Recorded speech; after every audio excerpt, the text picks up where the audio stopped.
Bonjour. Wow!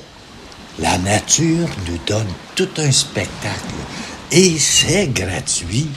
Pauvres et riches peuvent voir les merveilles de Dieu. Wow! Que c'est beau! C'est incroyablement grand. Les éclipses effrayaient les civilisations antiques. Les gens avaient peur de ce phénomène, peur que le soleil disparaisse à tout jamais. Imaginez-vous vivre cela aujourd'hui. De nos jours, on ferme les écoles. Et la quantité de petits clips vidéo quadruple dans les réseaux sociaux pour faire peur aux gens et en leur disant que la fin du monde arrive et que le Christ s'en vient vite, vite et vite. Oh là là! Les scientistes d'aujourd'hui savent que les éclipses solaires totales sont des événements rares. Bien qu'ils s'en produisent sur Terre au moins une tous les 6 mois, en moyenne, l'ombre de la Lune repasse seulement tous les 370 ans au même endroit, à la surface terrestre. Et la science ne dit pas que Dieu n'existe pas. Rappelez-vous que la science n'a rien à dire sur Dieu. Mais est-ce que Dieu agit-il par des signes dans la nature? Une bonne question. Je ne le sais pas. Mais je sais que par des signes dans sa création, Dieu utilise les événements naturels pour signaler son amour. Il ne s'agit pas d'écraser les gens avec le marteau du jugement. Le point de vue chrétien est qu'il pense à nous par ce merveilleux spectacle. Pour moi, aujourd'hui, c'est une éclipse de l'Évangile qui se manifeste dans notre génération. L'Église que nous connaissons continue à s'imaginer qu'elle est bien portante, ou la vérité a été souvent écartée car elle n'est pas attirante pour les hommes et les femmes modernes.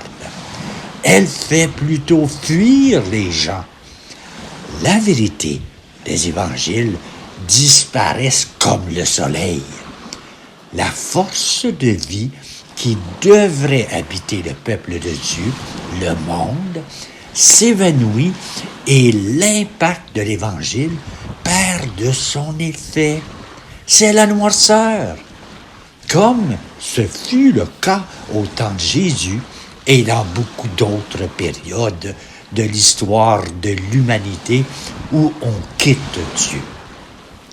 Nous savons que l'éclipse est simplement de passage, tout comme notre vie est de passage. Merci Seigneur pour mes yeux. Tu les as fixés au fond d'une cavité osseuse qui les protège. Mes 2 yeux bougent à l'unisson, de gauche à droite et de bas en haut, comme un joint universel. Mes sourcils sont placés au-dessus pour écarter la transpiration. Mes cils protègent mes yeux de la poussière. Mes larmes fournissent le liquide qui nettoie et lubrifie l'œil. Mes paupières servent à garder mon œil propre comme l'entretien d'une lentille de caméra. De même, mon œil prend des photos et s'ajuste constamment pour jauger la distance et la lumière, pour offrir la meilleure photo possible. Seigneur, il n'est vraiment pas surprenant que David dans le livre des psaumes, a écrit « Je te célèbre, car j'ai été fait de façon merveilleuse. Tes œuvres sont étonnantes et je le sais bien. » Merci pour me permettre de voir ta merveille dans l'éclipse solaire. De tout mon cœur, merci Seigneur pour la vie. Tu me combles sans cesse parce que je vois dans ta création et qui m'éclaire comme la lumière du soleil. Par elle, tu me montres le chemin sûr dans ma vie. Amen. Et voilà, bonne journée à toi.